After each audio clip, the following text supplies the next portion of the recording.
Today we're going to make Cuban Flan. I'm going to post a recipe on my blog. Basically, these are the ingredients you need. You're going to be using sugar, milk. I prefer to use coconut milk. I'll explain later why. Cinnamon sticks, pure vanilla extract, and then the pan, which is actually called a flan maker, or you can actually call it a flan pot. Different places sell it under different names, but you can find it online on Amazon. And of course, you're going to use the eggs, which are a big part of the flan.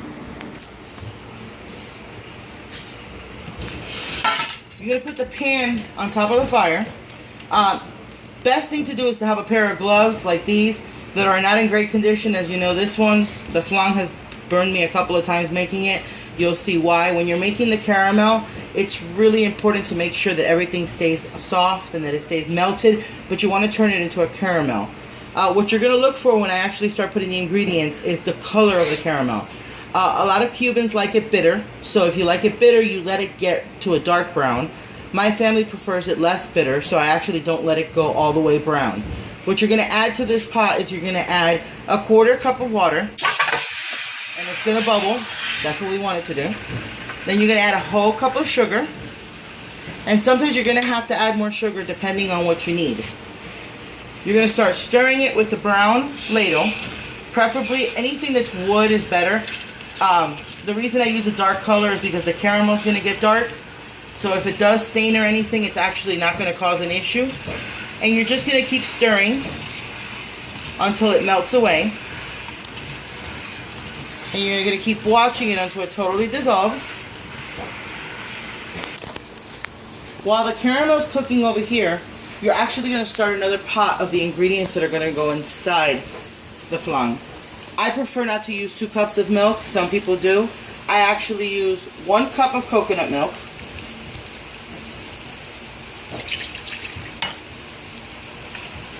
and 1 cup of milk. Like I said, some people prefer just using 2 cups of actual milk. It's all about taste. I like the taste of coconut a little bit in the flan. Once you put in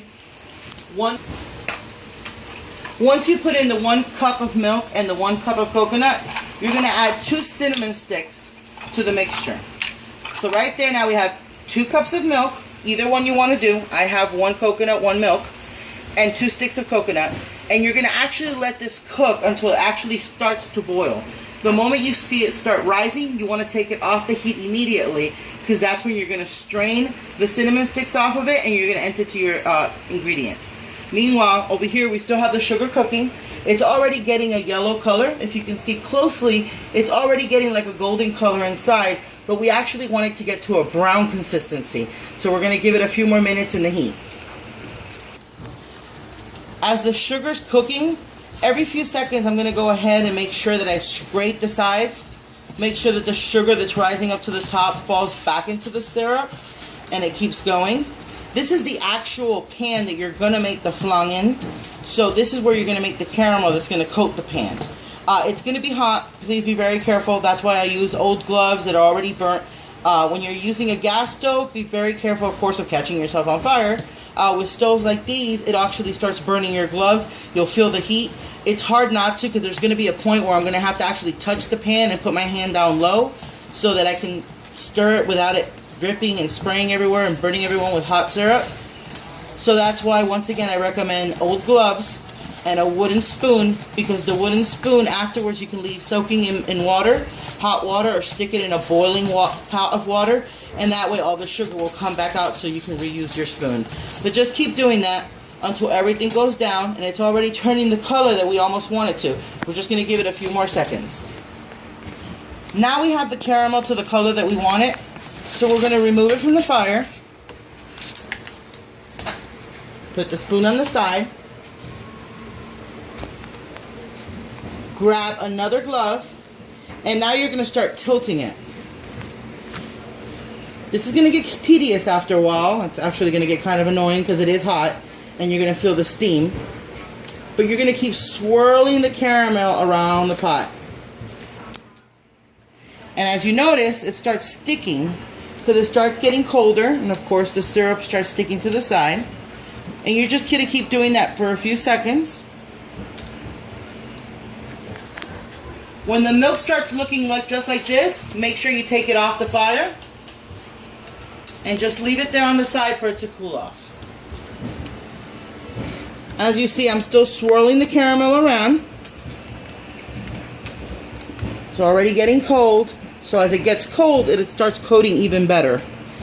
And literally, it takes about a good 10 to 15 minutes, but you have to keep swirling it around, making sure that nothing's left. I'm going to pause the video for a second just to continue doing this, and then I'll come back and show you right when it's almost ready to put down. A few minutes later, as I've been spinning it and turning it and kind of tossing it about, you can see the caramel is almost done. Now it's kind of turning into like a molasses consistency. The coating on the side has gotten thicker, and we're just going to continue that just for a few more minutes. It actually starts getting really slow, and it actually doesn't start moving as easily. Once that starts happening, you're almost done. Just once again, make sure that most of it is coated. Once it's coated, it's okay to let that big blob of caramel that's left land in the bottom, because once it goes into the cooking phase, that's actually going to get soft again, so that'll work perfectly. Now that the milk is sitting to cool, the caramel's already done and that pan's sitting down cooling, we're actually going to make the inside of the flan, the actual custard. We start here with a cup and a half of sugar. To that cup and a half of sugar, I'm going to add a 1/4 teaspoon of salt.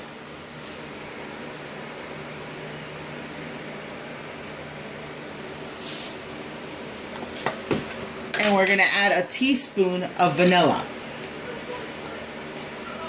The best vanilla to use for this is the strongest kind that you can find.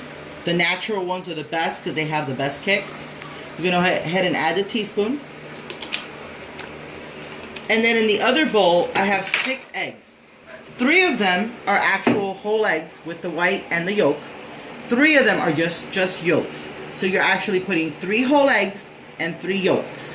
I would say not to waste food. Always keep those 3 extra egg whites.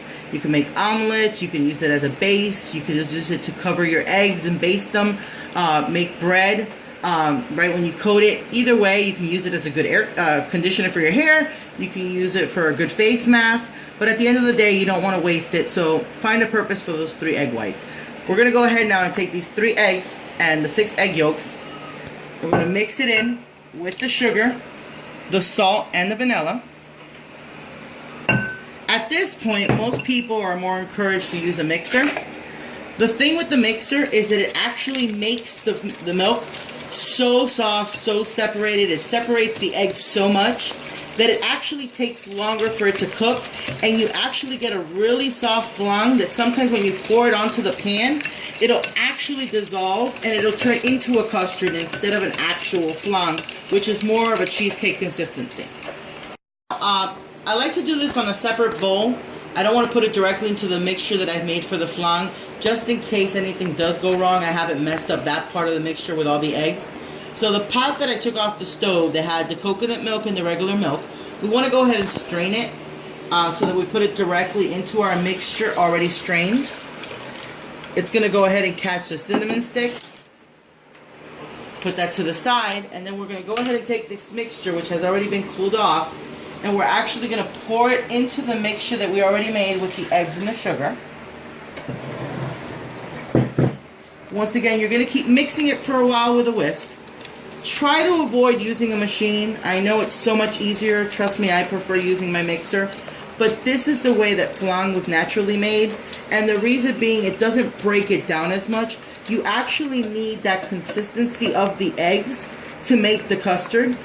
Once again, if you put it in the machine, it's just going to make it thinner. It's going to make it longer for it to cook. And it's not going to come out with the right texture. The caramel dish is now done. It's turned 100% hard. So the caramel has officially coated the entire bowl. And it's ready to actually go mixed in with the mixture into the oven. What we're going to do here now is we're actually going to put the strainer back on. It still has the cinnamon sticks from the previous mixture. And we're going to pour it into the mold. You're going to hear it crack,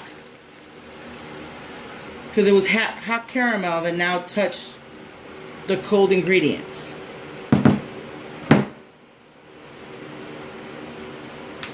That's what it's going to look like. It's going to be foamy. All the ingredients are going to be sitting in the caramel. And now we're going to go on to the final step, which is actually putting it to cook. There's really different ways to cook the flan. I already have it here. I've locked it into position, so it's 100% sealed. My mother would be so disappointed in me because I actually have a pressure cooker that's electric. You can still use an old-fashioned pressure cooker. Once you start hearing the pressure go off and it makes that ch-ch-ch noise, you want to go ahead and leave it 20 minutes from that point on.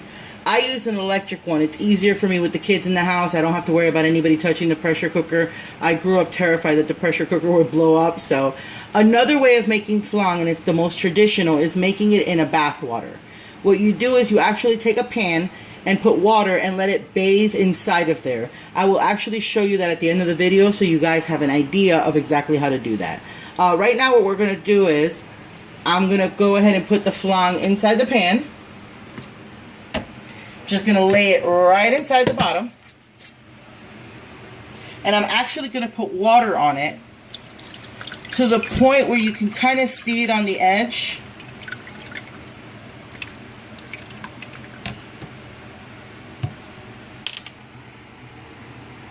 If you try to put your fingers in, you'll feel that your fingers are halfway. So if I put my finger in, I should be wet halfway from the finger to the middle. It should be wet, which means that the pan is halfway covered with water.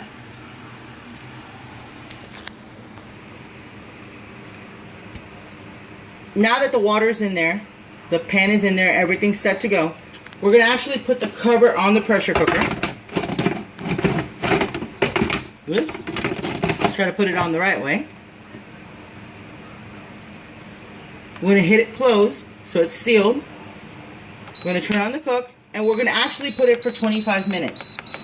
So we're going to put it the same time that you would actually cook it on another pressure cooker, the old school ones. The difference would be that the old school ones, once the pressure actually gets there, it'll actually start making the noise, showing you when it's already got pressure. And it'll put 25 minutes from there. With the machine, the electrical one, it's actually easier because I put 25 minutes, but it's actually going to wait until it actually makes pressure, and then it's going to start counting to 25 minutes. So it's pretty much the same concept. It's just I don't have to watch it. I don't have to pay attention to it. It's electrical, so it does all the work for me. Now that we took the flan out of the pressure cooker, we opened it up to let it cool, and we're going to let it cool for a little bit till it actually gets harder. Right now, if I tap on it, it's kind of like a jello soft mixture, but it's actually hard like cheese, so it's already turned into a custard. So we're going to leave it for a while. Okay, now the flan is ready. It's gotten cold. It's kind of floating around in the liquid. So we're actually going to turn it upside down in the plate. I use a plate that's deep because it's going to have the caramel liquid over it. So we're going to actually put this over the flan. It's easier to flip that way. Don't try to take it out any other way. Then we're going to hold it up and we're going to flip it. Give it a few seconds just to make sure that it's actually gotten kind of loose. Just shake it a little bit, and then you'll feel like suction when you try to pull it out. And that pretty much is it. There's your... As promised at the end of the video, I would show an alternate method to cooking your flan if you don't have a pressure cooker. This is called the water bath method. Basically, you're bathing the flan inside a container of water in the oven. So what you do is you take a pan like this one, and you fill it halfway with water, and you put the pan inside with the flan. Some people like to leave it open. Some people close it like I do. It's up to you. It's easier the first couple of times that you make it to leave it open so you can actually keep an eye on how long it's going to take to be made. You can stick a toothpick right out the middle to make sure that it's done. But if you've done it before, you already know the time and how long it takes. Closing it is the best way to get it to be done faster and to actually get a harder texture. But once again, if it's your first time, leave it open so you can keep an eye on the flan. Good luck. Enjoy your flan. Hope it worked for you. If you have any questions, feel free to post it on my blog. Once again, it's www.gfismybf.com.